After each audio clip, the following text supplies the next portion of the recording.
Saya hanya ingin menyoroti potensi dapat dari efisiensi anggaran ini, terutama pengurangan belanja honorarium bagi tenaga honorer, baik di kementerian maupun pemerintah daerah. Permasalahan pengangkatan tenaga honorer menjadi PPPK seperti Pak Tovan tadi bicara kan masih banyak problem. Sehingga saya mengkhawatirkan akan terjadi banyaknya pemutusan kontrak PHK bagi tenaga honorer.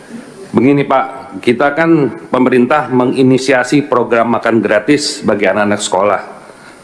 Tapi bagaimana jika orang tua mereka terkena PHK sehingga makan malam pun mereka bingung? Kasihan Pak.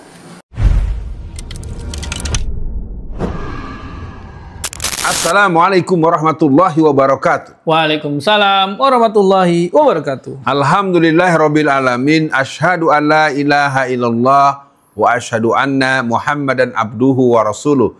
Pemirsa, kita pastinya terus harus optimis. Negara kita memang sedang dalam bahaya.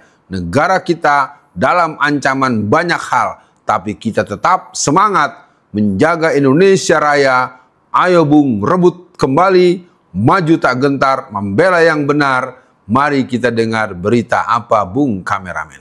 Baik, alhamdulillah Bu Alfian, kita bisa syuting kembali dengan kacamata baru dengan background yang mudah-mudahan lebih rapi. Nah Bu Alfian, ini ada kabar yang cukup membuat geger jagat media sosial Bu Alfian. Diberitakan oleh merdeka.com, judulnya adalah penyiar RRI curhat, pilu sampai nangis, sampaikan pesan untuk Prabowo secara on air. Seorang penyiar RRI tidak dapat menahan air mata saat ia berbagi keluh kesahnya secara langsung dengan Presiden Prabowo. Dalam siaran tersebut, ia menyampaikan kesedihan yang mendalam akibat pemutusan hubungan kerja PHK massal yang terjadi di RRI, yang merupakan konsekuensi dari kebijakan efisiensi pemerintah. Ekspresi emosional ini terjadi setelah pemerintah menginvestasikan anggaran yang cukup besar untuk program pemberian makan gratis bagi anak-anak di sekolah. Penyiar tersebut mempertanyakan bagaimana kebijakan ini berpengaruh pada pekerja yang kehilangan pekerjaan, sementara anak-anak mereka justru mendapatkan makanan bergizi di sekolah. Bahasa ininya, anaknya dikasih makan gratis, orang tua dipecat-pecatin. Respon awalnya, silakan Bu Alfian. Ya, akhirnya anaknya kurang gizi lagi. Betul. Iya, ini jadi persoalan ini. Anaknya makannya bergizi tapi nggak bisa beli buku, nggak bisa jalan-jalan, nggak bisa memenuhi kebutuhan-kebutuhan yang lain. Saya pikir ini merupakan satu akibat daripada sesuatu yang mulanya nggak terfikirkan. Saya pikir Pak Prabowo mungkin perlu mengadakan pembahasan perihal ini. Kalau ini kabar terjadi adanya di lingkungan RRI, di lingkungan lain bagaimana? Adakah situasi yang sama? Kalau sampai dia menjadi sesuatu yang mungkin juga terjadi dalam bentuk-bentuk yang signifikan, harus segera dipertimbangkan. Iya, betul. Dan juga mungkin rumusannya kali ya, penghematan itu harusnya juga dibuatkan kriteria. Nah, penghematan yang tidak mengganggu gitu. B, C, D. Jadi artinya betul-betul ini saya nggak paham juga ya kenapa ya, mungkin ini buah daripada ya cara-cara yang tidak begitu halal kali Bung Kameramen. Ya saya bagaimanapun ingin mengingatkan karena bagaimanapun semua kita sangat memahami bahwa pemilu 2014, 2019 memang Pak Prabowo dicurangi secara terang benderang. Akhirnya untuk menang bekerja sama dengan orang yang menyurangi. Nah, jadi apakah itu ada sesuatu? Saya nggak tahu. Mudah-mudahan nanti ada kejujuran hati nurani untuk mengakui itu. Yang jelas hari ini pemerintah Republik Indonesia, presidennya Prabowo saja. Prabowo sajalah pimpinan negeri kita, yang lain tidak ya. Saya pikir saya harus katakan. Betul. Kalau menteri sebagai pendukung, kita nggak ada urusan dengan fufu-fafa karena rasanya kita nggak mendapatkan nilai tambah dan nggak punya nilai solusi kecuali narsistik dan pandangan-pandangan penampakan saja. Sekali lagi, adanya PHK massal yang dialami oleh RRI harus menjadi perhatian dan kemudian segera diberikan solusi, bukan semata-mata membiarkan saja. Karena ini nanti akan menimbulkan implikasi Dan kita bisa bayangkan di saat lain orang-orang Cina yang ada di negeri kita, Bung Kameramen, semuanya kerja. Betul. Coba lihat dari yang namanya berbagai instansi yang dimiliki atau uangnya boleh pinjam di Cina itu. Itu dari yang namanya office boy, dari yang namanya tukang tukang lipat kertas, segala macam, Bung, itu orang-orang Cina. Jadi di berbagai instansi, apalagi yang ada perusahaan-perusahaan multimedia, perusahaan-perusahaan handphone, perusahaan-perusahaan elektronik yang memang itu produk-produk Cina, itu lebih dari 90% warganya itu orang Cina, Bung Kameramen. Paling yang pribumi cuman satpam, cuman tukang parkir, sopir-sopir yang bisa nganterin ke kampung-kampung yang mereka juga punya pertimbangan keamanan, begitu aja. Yang selebihnya ini membahayakan, baik di daerah-daerah, di pedalaman, di perkebunan, di berbagai perusahaan-perusahaan besar. Cina itu sudah jadi orang-orang yang dominan, sangat membahayakan. Saya pikir perlu dipertimbangkan. Ya, Bung Alfian, mudah-mudahan Pak Prabowo mendengarkan respon Bung Alfian, ditambah juga harusnya mendengar respon dari mendengar kritikan dari ibu tersebut ya Bung Alfian. Karena menurut saya ibu itu nggak mungkin nangis seperti itu dibuat-buat ya Bung Alfian. Yeah. Karena dia mengalami langsung, menyaksikan langsung, merasakan langsung. Makanya udahlah Pak Prabowo nggak usah lagi bawa-bawa nama Jokowi di beberapa acara. Masih aja ngomong ada pihak-pihak yang ingin memisahkan saya dengan Jokowi. Justru harusnya Bapak berbahagia dipisahkan dengan Jokowi. Karena orang beranggapan Jokowi buruk, Bapak baik. Kan kira-kira gitu ya. Ya, Bung betul. Alfian. Di sesi tengah ini Bung Alfian, ini kan satu ibu-ibu yang kemudian dia punya akses Bung Alfian. Kebetulan dia kan karyawan RRI mungkin kan. Yeah. Terus dia memang mungkin biasa siaran. Jadi dia bisa Bung Alfian. Nah gimana dengan ibu-ibu yang mengalami hal yang sama dan dia tidak punya wadah untuk berbicara? Dan saya rasa mereka banyak Bung Alfian. Di sesi tengah ini apa respon Bung Alfian?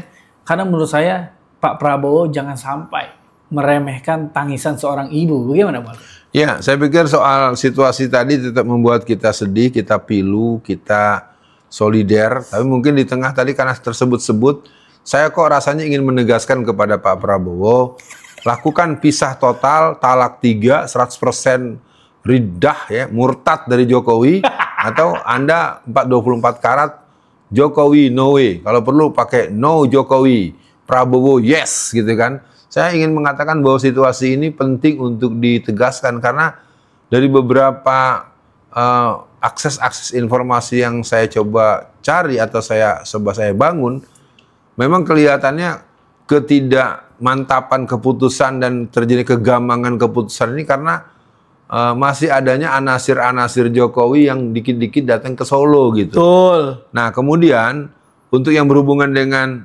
efisiensi dan pengetatan dana keuangan negara ini, saya pikir yang perlu adalah bagaimana dengan cepat itu Pak Prabowo daripada nunggu ini berlama-lama, tangkepin itu yang yang korupsi dan sahkan tuh undang-undang yang bisa memiskinkan gitu kan, itu kan nggak disahkan juga.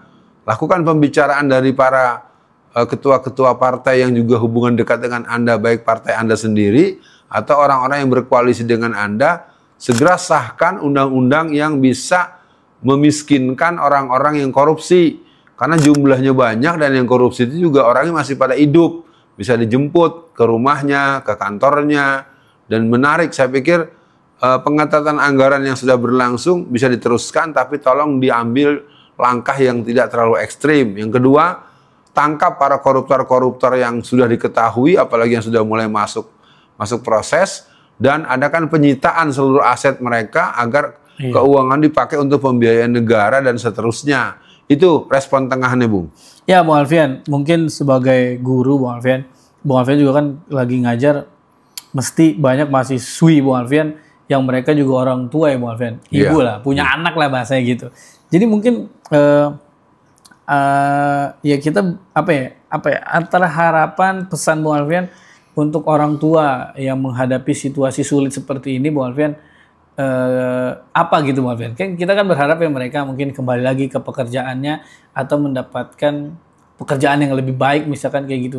Tapi kan saat ini kondisi mereka terdampak nih Bung Alfian. Jadi untuk akhir sesi kali ini pesan Bung Alfian ya selain pesan pesan-pesan sabar, nasihat, atau apapun lah yang ingin Bu Alfian sampaikan terhadap orang tua atau ibu-ibu yang anaknya dapat makan siang gratis, tapi mereka terdampak di PHK gara-gara makan siang gratis. Closingnya silakan Bu Alfian.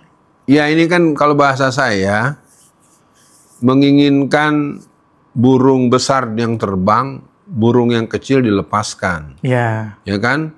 Akhirnya anak itu nanti bermasalah lagi. Makanan bergizi cuma sehari, tapi nggak sekolah ya, goblok lagi kan. Jadi bodoh lagi kan. Iya gitu. bener juga ya. Ya kan? Belum sampai sekolah ya. Iya dong, kebutuhan primer yang lain kan nggak terpenuhi karena bapak atau ibunya atau keluarganya yang bertanggung jawab membiayai dia sudah dalam keadaan pengangguran. Betul. Jadi artinya sekali lagi sangat serius dan menurut saya ini harus dihentikan pengambilan kebijakan yang ekstrim Pak Prabowo sehingga tidak menimbulkan multiplier efek yang mengerikan.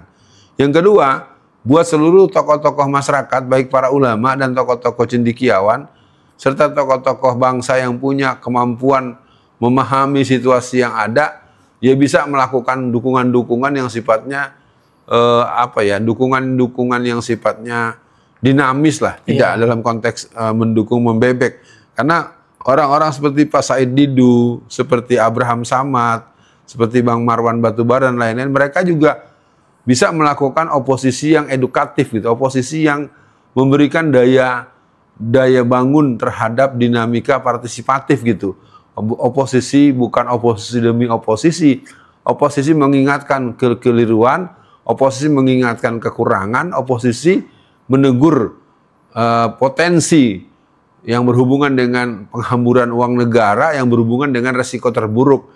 Kata kuncinya negara ini dalam bahaya, hal-hal yang berhubungan dengan pengetatan anggaran ini lebih bersebab ya karena kita tuh punya kewajiban bayar bunga hutang saja, bunga kameramen sangat besar. Iya. Itu yang jadi persoalan. Jadi sebenarnya betulkah untuk memberikan makan gratis anak-anak kita? Mungkin betul juga. Tetapi selebihnya untuk bayar utang.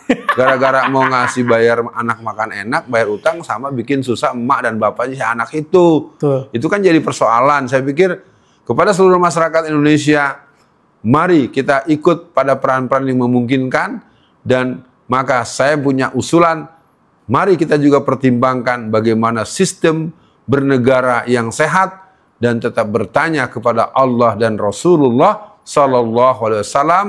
Sekian dibacain berita. Assalamualaikum warahmatullahi wabarakatuh.